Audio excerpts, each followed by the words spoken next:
This is Nightline. Tonight, Fyre Fest 2.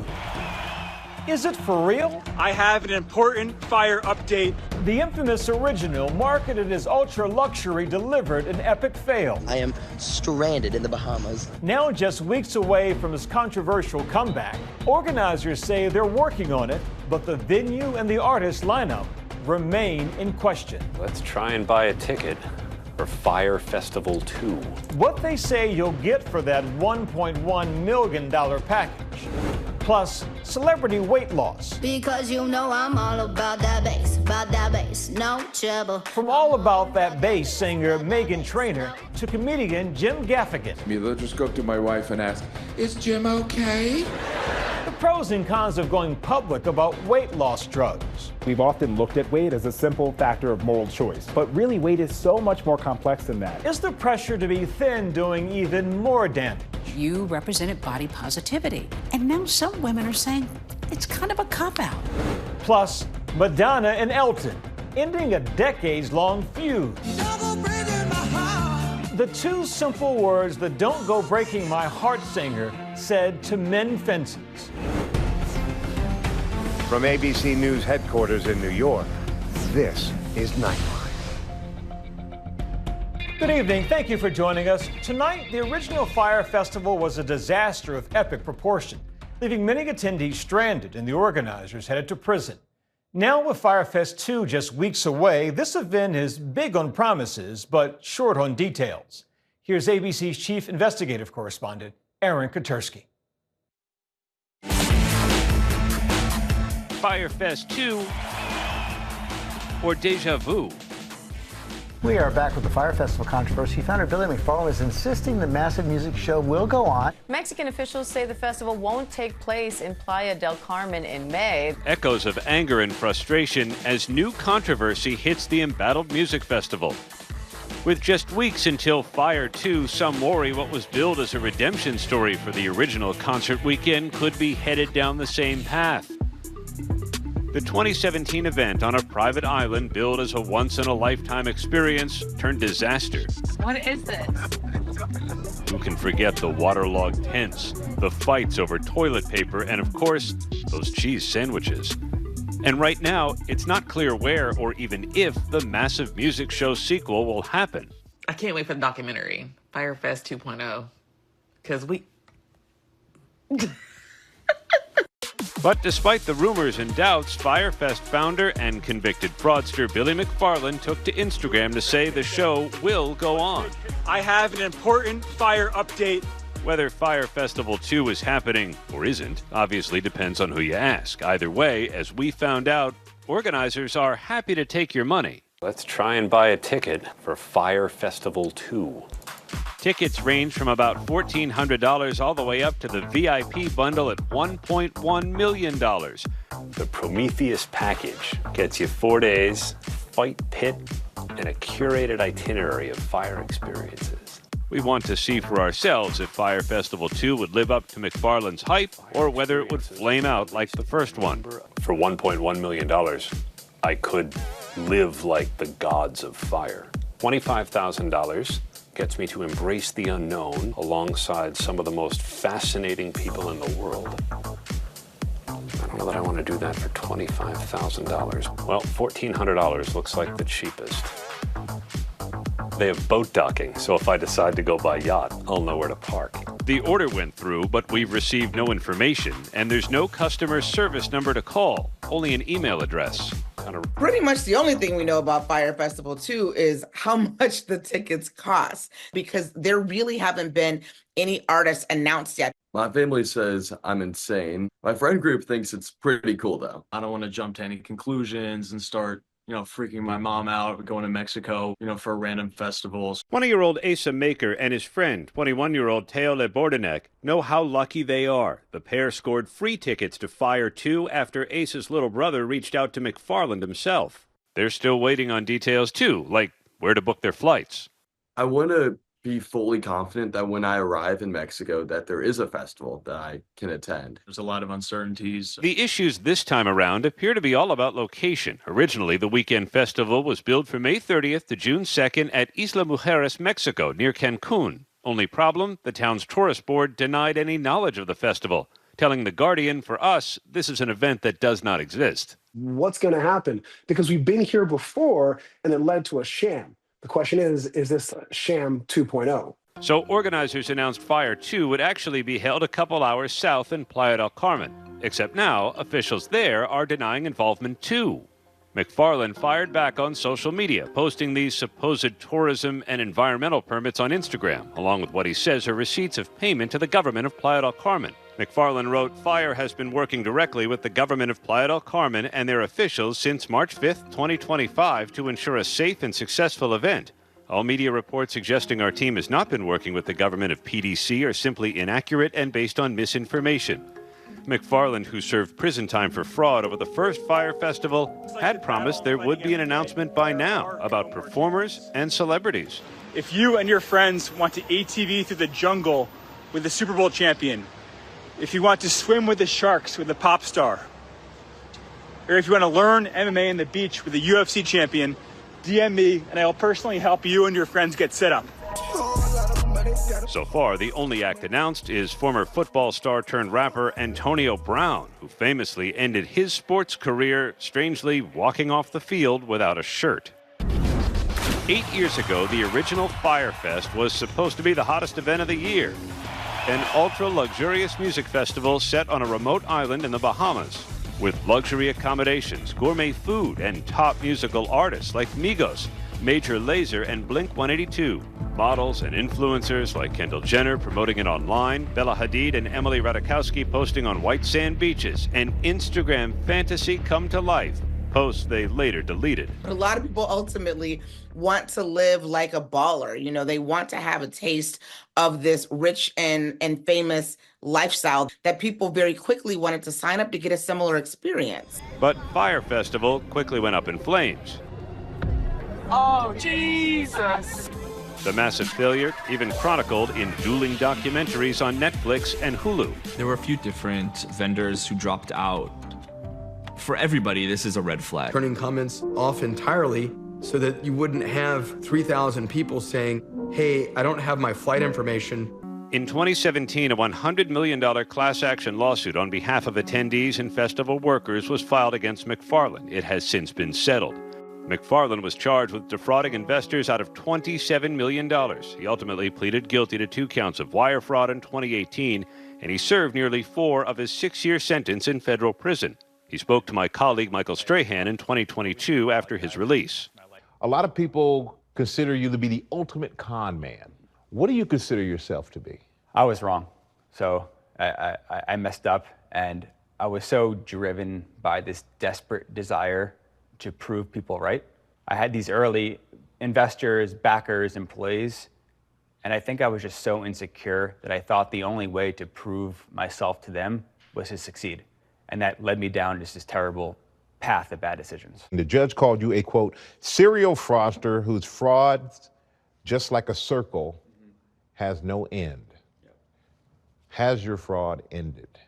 I think that's an extremely accurate description of my behavior.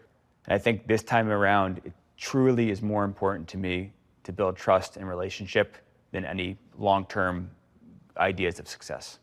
If McFarland does fail, he'd open himself up to both civil and criminal liability, probably even higher forms of liability, because he knew what he did wrong in the past and committed those same acts again. So far, it has been a bumpy ride, and like Asa, we're left wondering what's in store. If Billy can really follow through on everything he promised, then it would truly be like an amazing, amazing experience. If, you know, we were promised these things and it doesn't happen, that's robbery. Our thanks to Aaron. When we come back, weight loss drugs are big business and big names are using them. But some celebrities say there's been a real downside to sharing their weight loss journeys.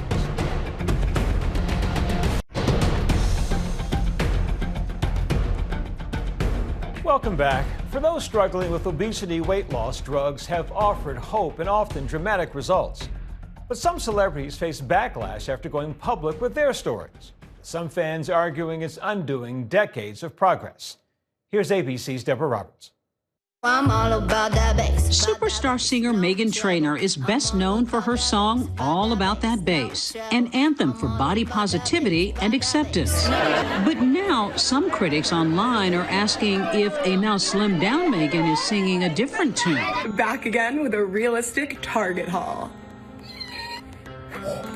Looks amazing. Or take the case of fashion influencer Remy Bader, who became known for her plus-sized clothing hauls on social media. I'm young, wild, and free, and I don't want to wear tights. Now, she's sporting a slimmer look and facing similar criticisms. No one naturally loses 140 to 150 pounds in the timeline that she did naturally. What happens is when you lose weight, the first thing that people say is, aha, I knew it. You were not happy in the body that you were in, that you told all of us, that you told the world you were happy in.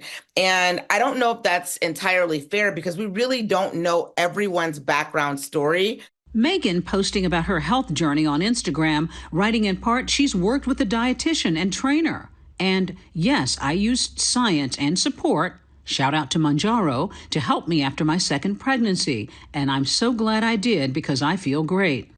Remy talking about trying both Ozempic and Mounjaro and eventually getting bariatric surgery on Khloe Kardashian's podcast. I was like, I don't care anymore. I'm going to try Ozempic again. Right. I don't feel like it worked very well for me. What he told me is that there was a newer surgery, which is what I did. The quest to be thin these days seems as if it's raging like never before, thanks in part to the latest in-name brand drugs like Ozempic, Wegovy, Zepbound, and Mounjaro. The drugs, formerly called GLP-1 inhibitors, originally meant to treat people with chronic medical conditions like type 2 diabetes, now also help with obesity and weight management. And Oprah, stay right here. Television icon Oprah Winfrey revealing she's using medication for weight loss. Once Oprah Winfrey owned up to being excited about, and yes, at times using one of these, shots, that it kind of opened the gates for everyone else to be a little bit more honest about what they were using for weight loss assistance. Many other celebrities sharing that they too were taking the plunge of the so-called skinny shot. Sharon Osbourne, Kathy Bates, and comedian Jim Gaffigan. Amy Schumer recently posting about her experience switching from Wegovy to Mounjaro. 3 years ago, I tried Wegovy and I was like puking. I couldn't handle it. Mounjaro's been great. I'm having a really good experience with it. Some argue it's undoing decades of progress in the body positivity and fat acceptance movements. It is furthering the narrative that thinness is the goal. People don't need to be shamed about the size of their body. The pressure to be thin, experts say, may cause real damage if left unchecked. I think historically we've always looked at weight as one of just simple moral choice. How much you work out, how much you eat. But weight is so much more complex than that. It's something Real Housewives of Salt Lake City star Heather Gay has confronted head on. You represented body positivity.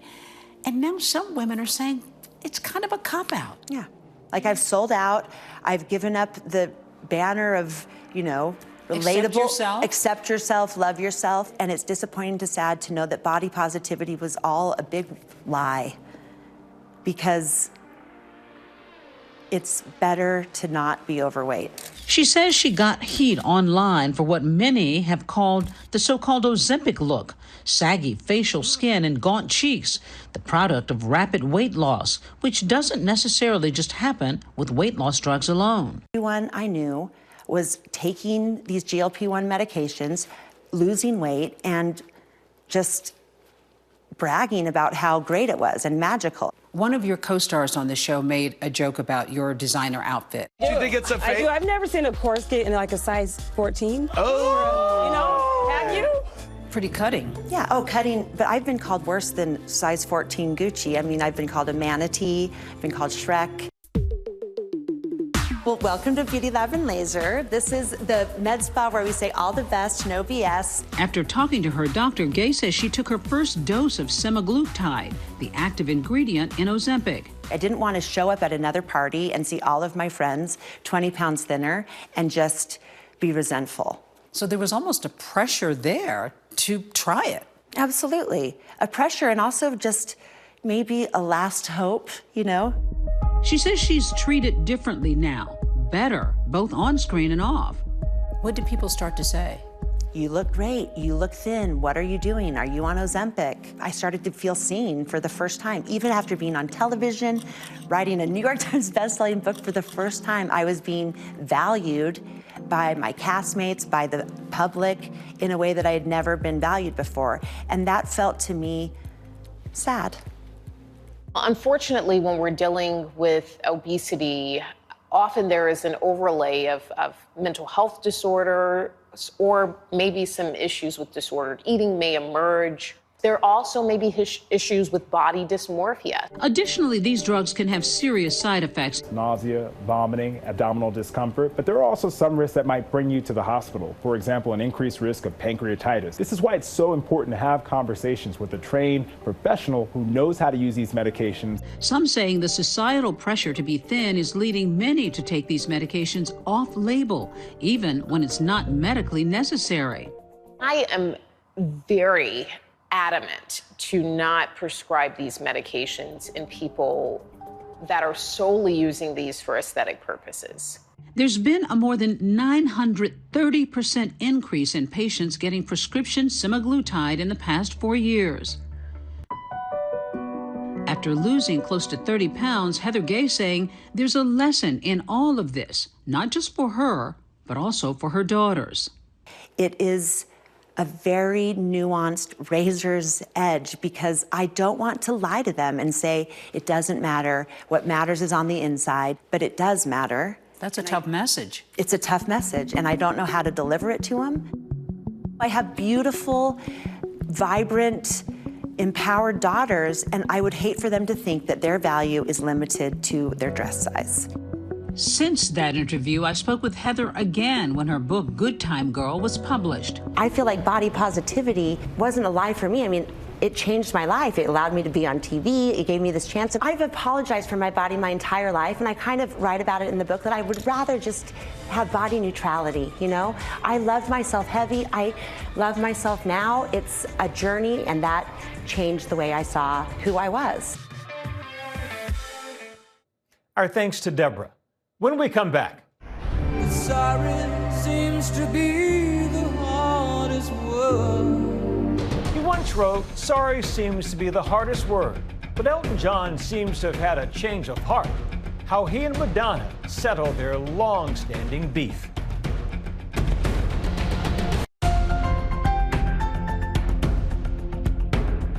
And finally tonight, the Rocket Man and the Material Girl make up. Madonna posting this photo saying she heard Elton John would be playing SNL and decided I needed to go backstage and confront him over the public insults he'd made about her over the years. When I met him, she said, the first thing out of his mouth was, forgive me. And the wall between us fell down. Elton responding, thank you for forgiving me and my big mouth. Madonna revealed the pair discussed collaborating and said, quote, forgiveness is a powerful tool. Amen. And congrats to the Florida Gators in another national championship. That's Nightline for this evening. Thanks for the company, America. Good night.